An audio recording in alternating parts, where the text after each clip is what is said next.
Hi friends, welcome to my channel. Today we will make a necklace with bargain bead box subscription for the month of October 2025. We already made one set, which is that cat sitting on the moon pendant and cat sitting on the moon earrings.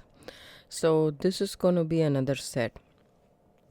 So this agate, um, so which is also black and a little bit gray and white inclusions are there as well. And then this bead is a clay bead. So we got this and we got some pendants as well. So I am thinking more of this, right? And I have a small swirl that I made. It's not the greatest of greatest, but I feel that somehow when I make the swirl, uh, I just do a little bit of damage to the wire is what I feel. I used a stainless steel 20 gauge wire to make this swirl. I thought I will put it on top of the crystal because I want it to have something. So it's pretty easy. I did use the artistic wire in the stainless steel. It says tinned copper. It's a 20 gauge, and let's try doing this swirl again, right? So here, take it. I'm just going to not flush cut. Take your round nose pliers, make a loop. Okay, start forming a loop. Okay, just like that. And then once you form the loop, okay, you can take your pliers. Actually, the nylon jar pliers is the one that you're supposed to use, but you can see it just turns and turns and it doesn't move a single bit. So what I did was I used my bent nose pliers. Okay, I have this. I just started using my bent nose pliers. Okay, even this is twisting, see, but you can see I am damaging the wire as such. Okay, and already I spoiled the round shape, so I'm just going to open this up.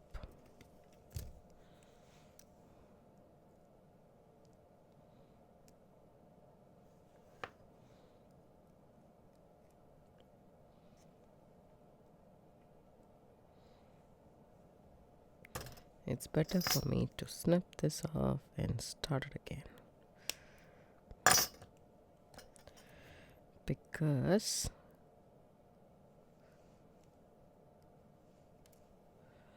you can also do this,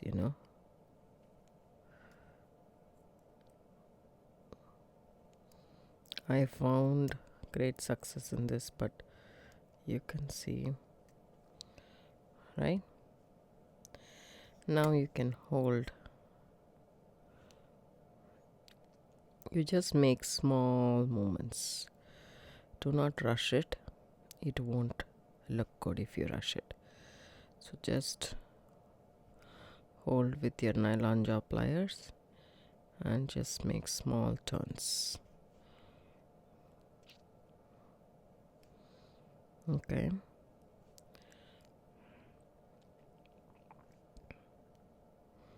Just like that.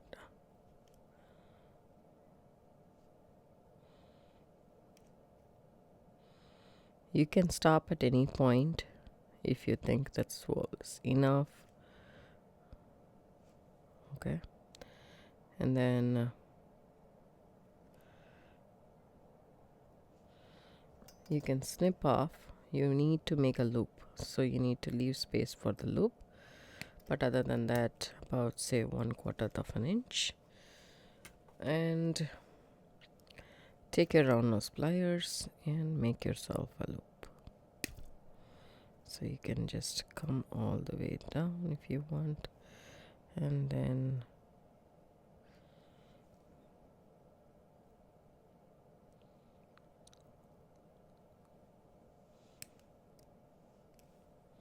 just like that.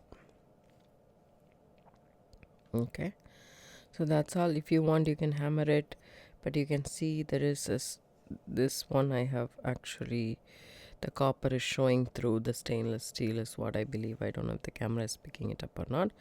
This one is good, so I'm going to use this right here. So my thought process was to make a figure 8 link, but you can see the thickness of this pendant. This is the pendant I want to use, the teardrop pendant. The thickness of the pendant is quite a lot. So when you make a figure 8 thing, that too I'm going to make with the 20 gauge wire again. Just going to straighten this wire a bit with my nylon jar pliers, of course. Okay, and then cut myself a length. I don't want this much, we need very little. But why I am cutting this much is, if I have leftover, I will have enough to work with for some other project. Now flush cut the end. Make sure you have a small trash can to catch hold of all your tidbits right next to you so that it doesn't fly around the house and hurt someone. So I would say for this, take the bail making pliers, so the figure 8 will come exactly how you want it to be. So I'm taking the smallest mandrel in the bail making pliers and keeping it, and then I'm going to make a coil. See the loop I formed already, and if you can see, the wire is sitting right next to it and not on it. So that way, if I go around one more time, it will be nice and neat. So this thing, I want to actually make sure this is not sharp, and just if you have a filer, file this, because I don't want this to be sharp.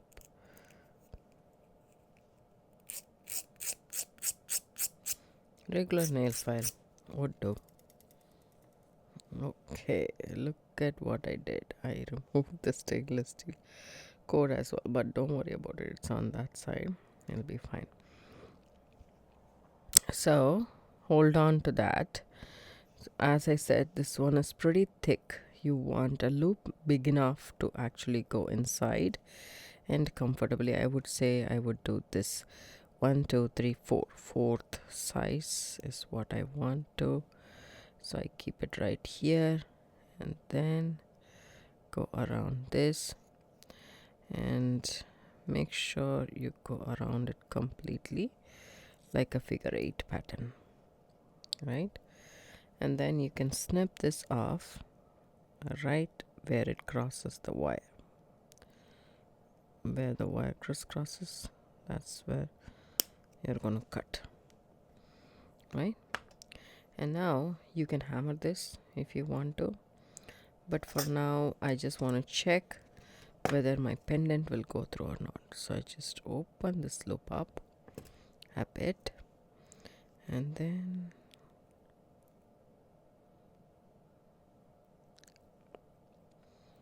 slip it through the loop here, the hole here. As you're finding some kind of a resistance, because it's a round thing and the space inside is not round, it's straight, so obviously you will have some kind of a resistance. So I think it's better if we have a triangle shaped thing rather than a round one. Okay, so just gonna open this up. Let's try it out if it works, or else I will make a new one.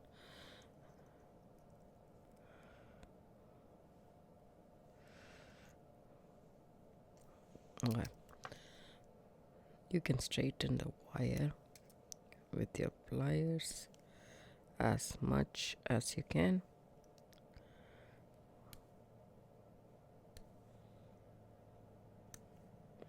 Okay. Now we can take our flat nose pliers. Hold on where the loop ends, and then fold it like that. Okay. And now what you can do is you can add this here. Okay. It's here, and I want this to be on top, right? Just like that. Take your pliers and bend the wire.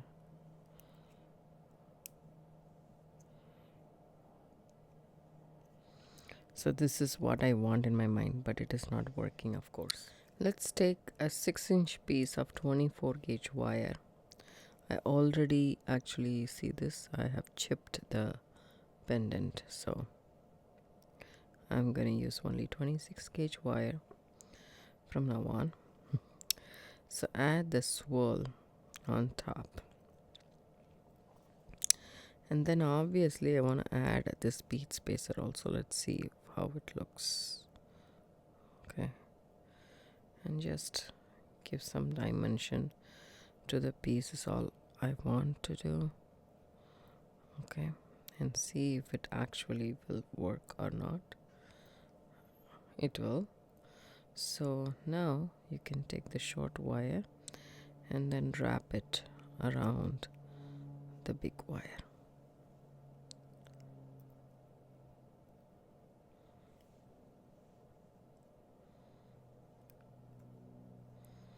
Once you have that, snip off the excess wire here.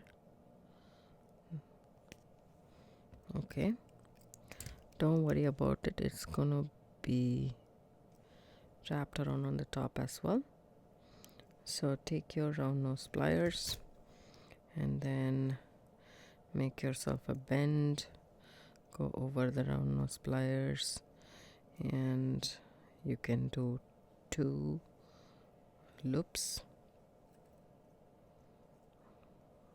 around it, just like that, and then wrap it around.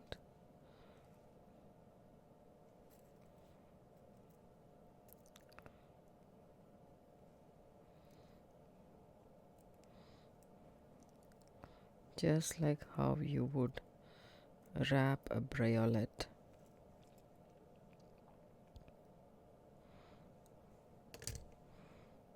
Okay.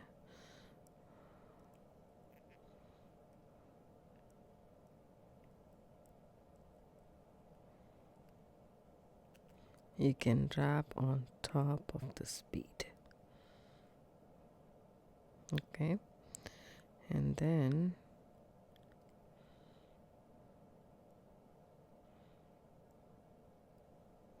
okay, leave that down there.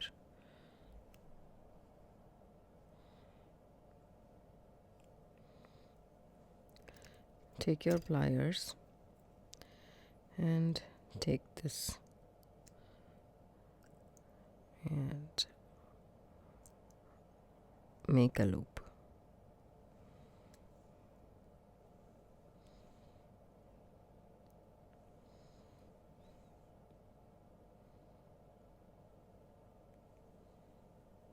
Just like that, and press this down.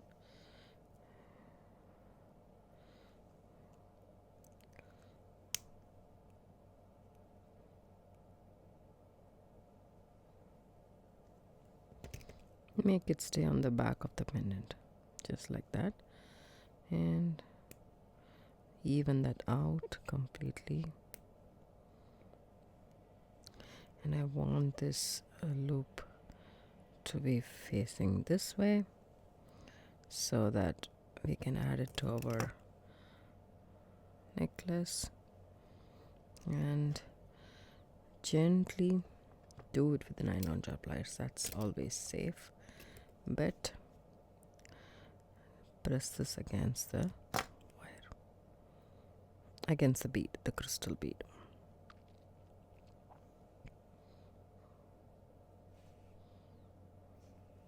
This is what it looks in the front, and I really like it the way it turned out to be. So let's do this. See, I have this much wire, which I didn't need. The 20 gauge wire was not working, obviously, right? So now what we can do is we can figure out how we can make the necklace. So there's a couple of ways that you can do it. I'm gonna do a 3-strand necklace is what I feel, with chain and everything.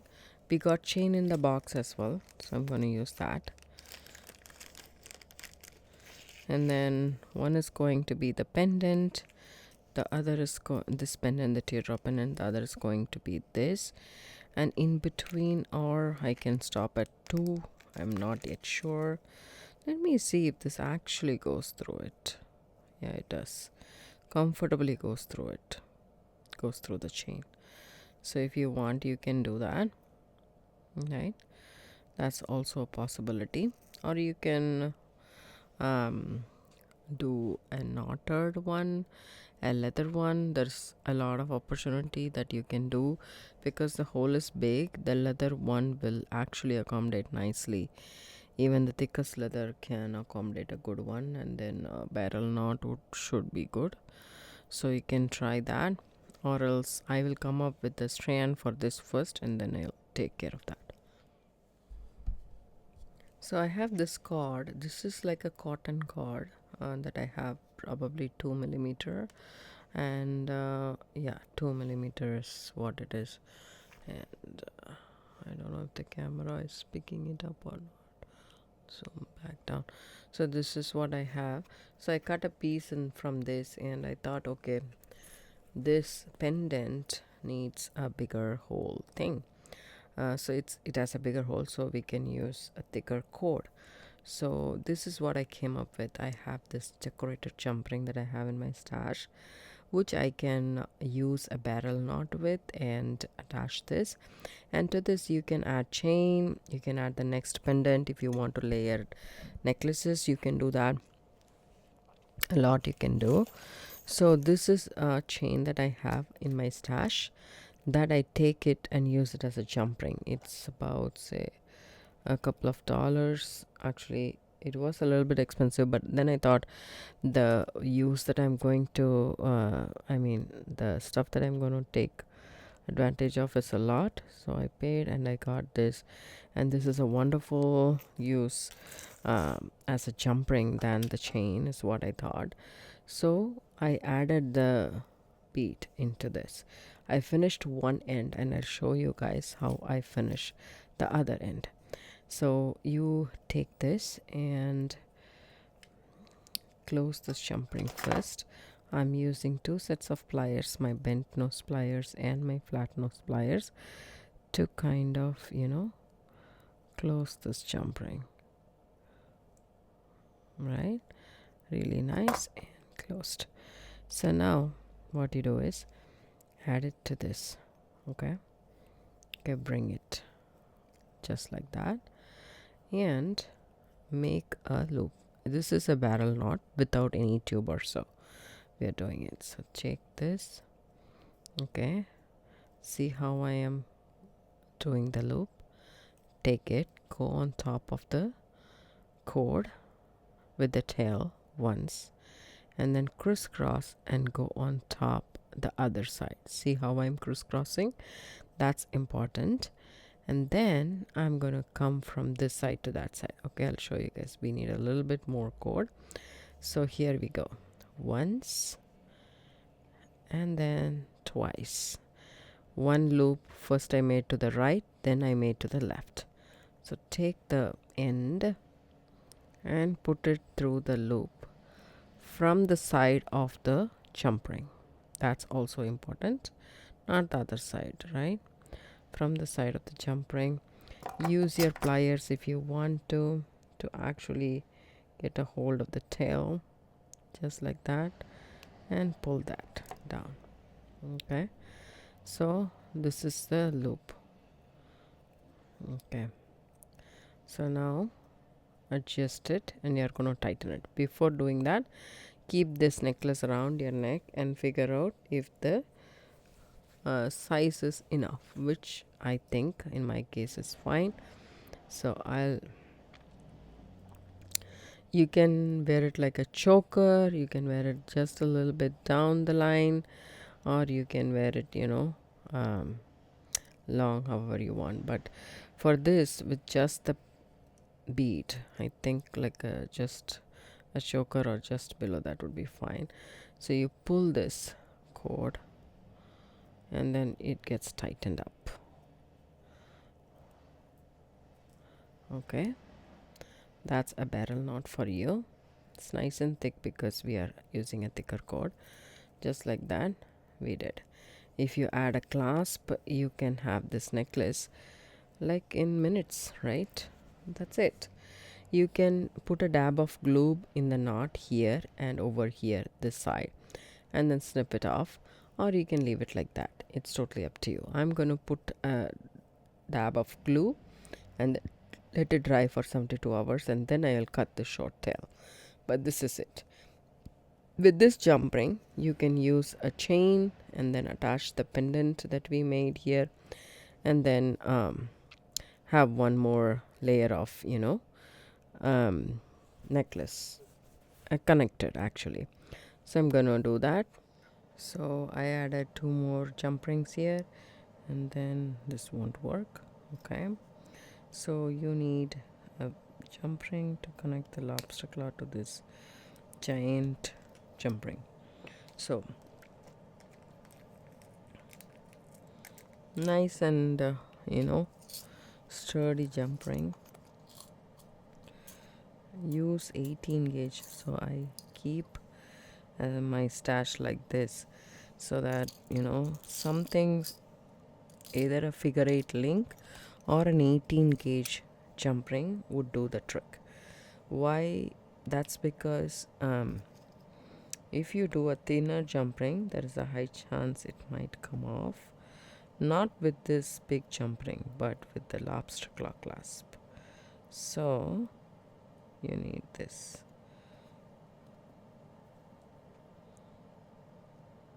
There we go. Take your 2 sets of pliers and twist open and twist close. Right? So